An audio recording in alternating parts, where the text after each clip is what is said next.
नमस्कार। सबसे बड़ा सवाल देख रहे हैं और मैं हूं आपके साथ दिव्या सिंह। मुर्शिदाबाद में भड़के हिंसा के बाद से ही बवाल मचा हुआ है, जमकर राजनीति भी देखने को मिल रही है। इस बीच सुप्रीम कोर्ट ने बंगाल में राष्ट्रपति शासन लागू करने और पैरामिलिट्री फोर्स तैनात करने की याचिका पर कोई आदेश जारी करने से इनकार कर दिया। याचिकाकर्ता ने अपील की थी कि वक्फ कानून के विरोध में हुई मुर्शिदाबाद हिंसा के बाद कोर्ट इस पर फैसला ले। इस पर जस्टिस बीआर गवई और जस्टिस एजे मसीह की बेंच ने कोई आदेश नहीं दिया। बेंच ने याचिकाकर्ता से पूछा, क्या आप चाहते हैं कि हम राष्ट्रपति को इसे लागू करने का आदेश भेजें? हम पर दूसरों के अधिकार क्षेत्र में दखल अंदाजी के आरोप लग रहे हैं। वहीं कोर्ट ने मुर्शिदाबाद जिले में हुई हिंसा की एसआईटी जांच की मांग वाली याचिकाओं पर विचार करने से इनकार कर दिया। कोर्ट ने 2 वकीलों से अपनी याचिकाएं वापस लेने और बेहतर याचिकाएं दायर करने को कहा। ऐसे में सबसे बड़ा सवाल यह है कि वक्फ के नाम पर बंगाल में भड़के हिंसा से ममता की परेशानी कैसे बढ़ गई है और मामले में सुप्रीम कोर्ट की टिप्पणी को कैसे देखा जाना चाहिए। आज इसी पर चर्चा के लिए स्टूडियो मौजूद हैं कैपिटल टीवी के editor in chief doctor Manish Kumar. Doctor साहब, स्वागत है आपका। धन्यवाद। बंगाल में जिस तरीके से हिंसा बढ़ गई, अब ममता किस तरीके से घिरती जा रही है? देखिए, आज सुप्रीम कोर्ट में यह फैसला होना है कि जो हिंदुओं के ऊपर अत्याचार हुआ है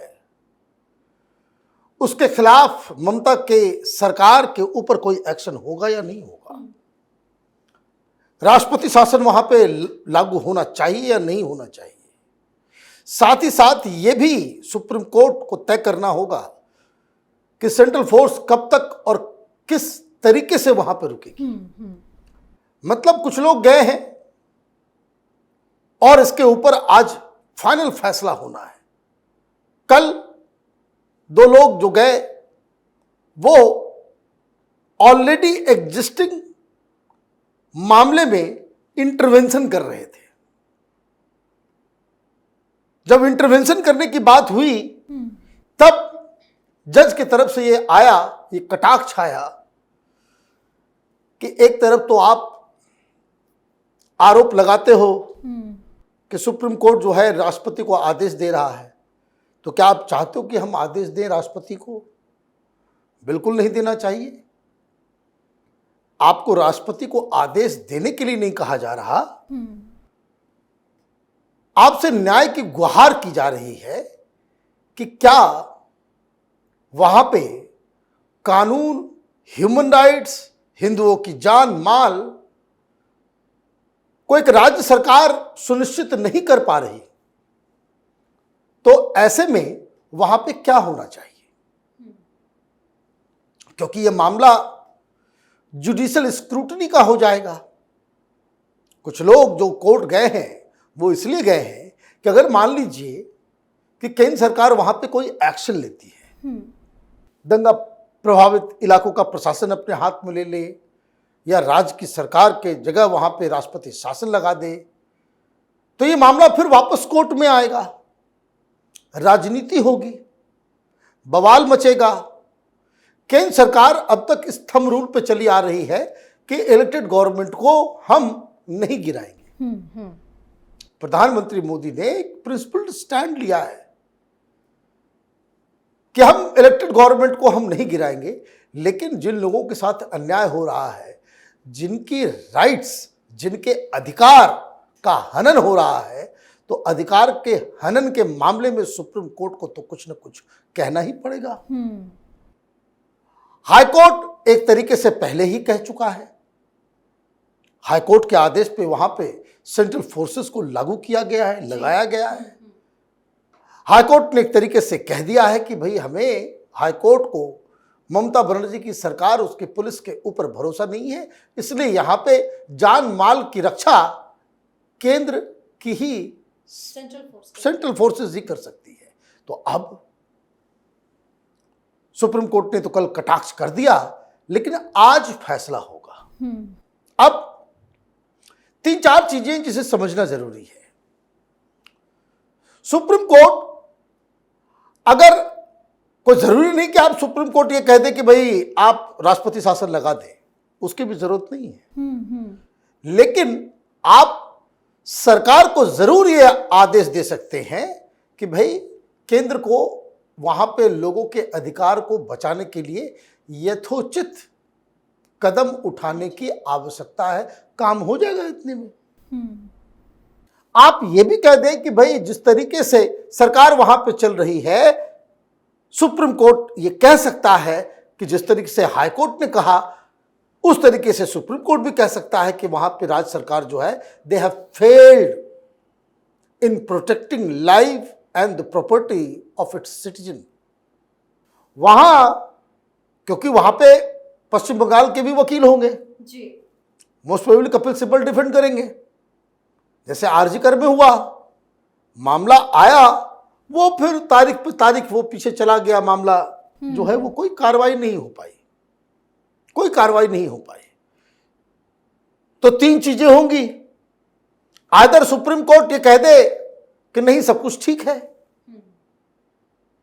ममता बनर्जी जो है सही काम कर रही है, या ये कह सकती है कि यहां पे कुछ कार्रवाई करने की आवश्यकता है, केंद्र को आदेश दे सकती है कि भाई आप लोग कुछ कीजिए, इसमें सेंट्रल फोर्स को और लगाइए, ये आप एक हिंट दे सकते हैं। या फिर सुप्रीम कोर्ट ये कह दे कि जो कल कही कि भाई स्थिति तो खराब है लेकिन हम कोई आदेश अब नहीं देंगे। यही तीन पॉसिबिलिटीज है। तो दो पॉसिबिलिटीज में राष्ट्रपति शासन लग जाएगा। सुप्रीम कोर्ट को बस इतना ही तो कहना है कि वहां जान माल की सुरक्षा नहीं हो पा रही है, तो ये अपने आप में ममता के लिए टेंशन है। प्रोबेबिलिटी के हिसाब से सिर्फ एक ही सिचुएशन है जिसमें सुप्रीम कोर्ट ये कह दे कि नहीं सब कुछ ठीक है। अब सुप्रीम कोर्ट ये कह दे कि सब कुछ ठीक है तो फिर बवाल मचेगा, देश की जनता पूछेगी फिर कि भाई मणिपुर क्यों भेजे थे, मणिपुर में आप चले गए, सू मोटो आप ले लेते हो बहुत सारे केसेस के अंदर, लेकिन जब हिंदुओं के ऊपर कुछ होता है तब आप नहीं लेते। तो ममता बनर्जी को रिलीफ मिलेगा इसके चांसेस कम है, क्योंकि आप क्या बताओगे। तीन रिपोर्ट्स हैं,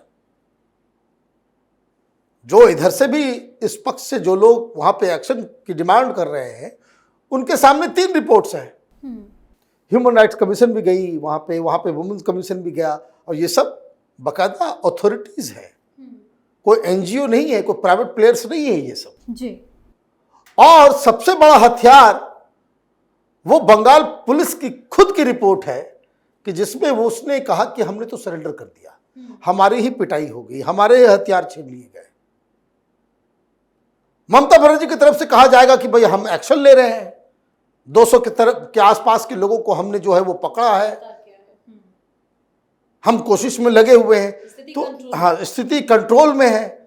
जो ममता बनर्जी कह रही है कि अब स्थिति कंट्रोल में है, तो ये आज एक बड़ा दिन है, जुडिशरी की ही परीक्षा है, और अमित शाह सबसे ज्यादा उनको इंतजार होगा कि आज क्या कोर्ट कहती है। कोर्ट अगर जो मैंने कहा तीन सिचुएशन में से दो सिचुएशन अगर कहती है तो ये समझिए कि शाम तक कोई बड़ी खबर बंगाल को लेकर के आ जाएगी। सर, सुप्रीम कोर्ट का फैसला तो एक तरफ, वो जो आए वो आए, लेकिन जिस तरीके से ममता बनर्जी मुस्लिम संगठनों के साथ खड़ी नजर आई, जिस तरीके से वहां हिंसा भड़की हुई है, अब हिंदुओं के मन में क्या चल रहा है? देखिए हिंदुओं के मन में वहां पे देखिए बंगाल में हिंदू असुरक्षित है, ये सब जान रहे हैं। हिंदू असुरक्षित है, सब जान रहे हैं। बंगाल में ममता बनर्जी राजनीति कर रही है, ये भी सब जान रहे हैं। ममता बनर्जी की नजर वो 35 से 40% जो मुस्लिम मतदाता हैं उनके ऊपर टिकी हुई है, इसलिए वो जहां तक मेरी जानकारी है वो अभी तक तो मुर्शिदाबाद गई नहीं, न मालदा गई। आप गई कहां? आप गई उनके पास जो इस दंगे के पीछे है, क्योंकि आपने ही तो ये कहा कि आप लोगों से मैं हाथ जोड़ के विनती करती हूं कि दंगा मत करो। आप इमामों के सामने जाकर के शांति की अपील की, शांति आप उनको करें कि अब तुम लोग शांत रहो, मतलब यही लोग अशांत है ना। तो ये एक मसला है। ममता बनर्जी को इसका पॉलिटिकल बड़ा नुकसान भी हो रहा है। बंगाल के हिंदू डरे हुए हैं और अगर इसी तरीके से चलता रहा, क्योंकि देखिए चुनाव में हराना ममता बनर्जी को मुश्किल है, क्योंकि उनकी गिनती ही शुरू होती है 35 के बाद से। और इस घटना से ममता बनर्जी ने ये इंश्योर कर लिया है कि पूरा का पूरा मुस्लिम वोट उनके खेमे में आएगा, टीएमसी पार्टी को मिलेगा। अब ये 12-15% हिंदू वो जो उनको वोट कर देते हैं, तो उनके पास वो 47-48% के आसपास vote, that is more than sufficient for a historic win. तो उनका कैलकुलेशन अपने हिसाब से तो चल ही रहा है। ये बंगाल की जनता को तय करना है कि whether they want a change, whether they want security, safety of Hindus, या फिर आपने ये मान लिया है कि भाई हमारे किस्मत में ही यही लिखा हुआ है कि भाई कोई हिंदू पर्व त्योहार आएगा तो हिंदुओं को जो है कॉम्प्रोमाइज करना पड़ेगा। तो ये आज बहुत बड़ा दिन है बंगाल के लिए भी, मोदी सरकार के लिए भी और हिंदुओं के लिए। जी बहुत बहुत धन्यवाद सर तमाम जानकारी के लिए। धन्यवाद। तो बंगाल में भड़की हिंसा के बाद से ममता बनर्जी बुरी तरह से फंसती नजर आ रही है। मामले में सुप्रीम कोर्ट की टिप्पणी या फैसला जो भी हो, पश्चिम बंगाल के हिंदुओं का गुस्सा तो ममता पर फूट पड़ा है, क्योंकि जिस तरह से वक्फ कानून को लेकर ममता मुस्लिम संगठनों के साथ खड़ी नजर आई, उसके बाद अब बंगाल के हिंदुओं ने इनको सबक सिखाने का मूड भी बना लिया है। सबसे बड़ा सवाल में फिलहाल के लिए इतना ही। अगर आपने अभी तक हमारे चैनल को सब्सक्राइब नहीं किया है तो सब्सक्राइब कर लीजिए, वीडियो को लाइक कीजिए, शेयर कीजिए, हमारे वीडियो पर कमेंट करके जरूर बताएं कि आपको हमारी खबर कैसी लगी। धन्यवाद।